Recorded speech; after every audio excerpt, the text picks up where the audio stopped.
lot of cars on the road today, and certainly most of those sports cars we lust after, owe themselves a debt of gratitude to their forefathers, those previous generations that have gone to improve designs and create technologies that are now part of our everyday motoring experience. And every once in a while, those older cars get a chance to prove what they can still do at an event like the Maluti Meander.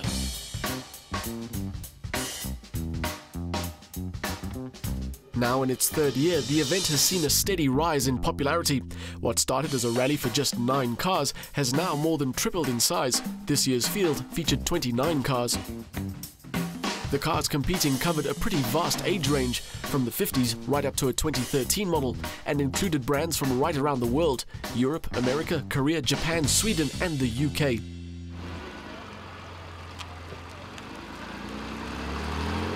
Based in the Free State, the 2-day rally started each day in Fariesburg and, depending on the day's route, headed out to Bethlehem or Reitz, taking in the sights of Golden Gate, Clarence, Petrostain and Kestel.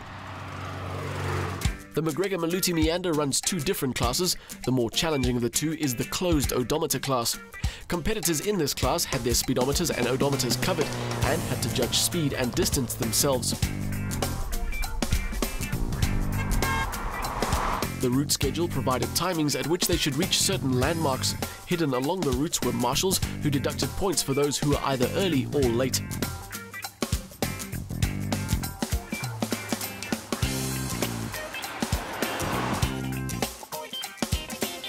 That's provided they arrived at all. While most of the cars had a trouble-free run, some, like the 1963 Triumph Spitfire of Tertius Duprier and Robert Sartain, had a few troubles along the way. A bit of roadside assistance and they were soon back on their way though.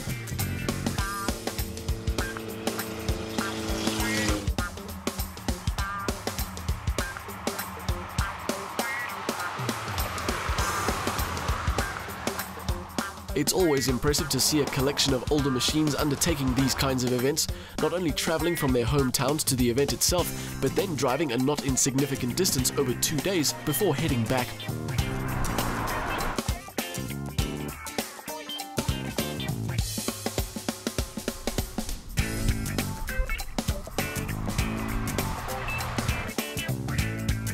We chatted to some of the owners about their machines. The Minis are cars that been well on Monte Carlos and that is based on that idea that I've got the Minis. I've got 2 of them. While Mini is still familiar, there are some other names that are from a previous age. Well, I bought the car in 1991 and I've owned it since then. It's done a hell of a lot of rallying. I've really used it a lot. It's been on several Polanas all over the country. And nice, reliable little motor car. Then there are teams who drive brands with a reputation to uphold. We enjoy the competition, we enjoy the competing, the fun, but when we get into the karts, we out there to win every time. This one I bought about 15 years ago from a deceased estate in Natal. It's a 1989 Silver Spirit. It's done 77,000 kilometers, genuine kilometers, and I do all the servicing myself by importing all the spares directly from the UK. This is a 1963 Austin Healey. It's a changeover model between the Mark II and the Mark III, so it's a very scarce model actually. Yeah. These events aren't just an opportunity to test your navigation and driving skills and swap engine maintenance tips with your fellow competitors. They're a very good way to see some of the best scenery in South Africa. Even if you aren't driving some vintage old machine or a magnificent old sports car, it's a good way to spend 2 days behind the wheel.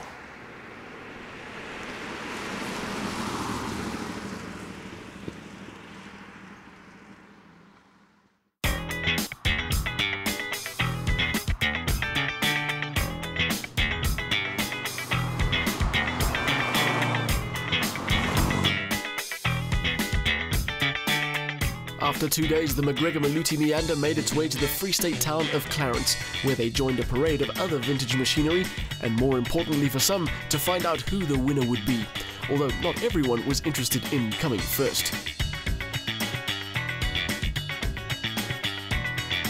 The car is obviously heavy and difficult to maneuver over the distance of the event, and obviously uses a lot of fuel.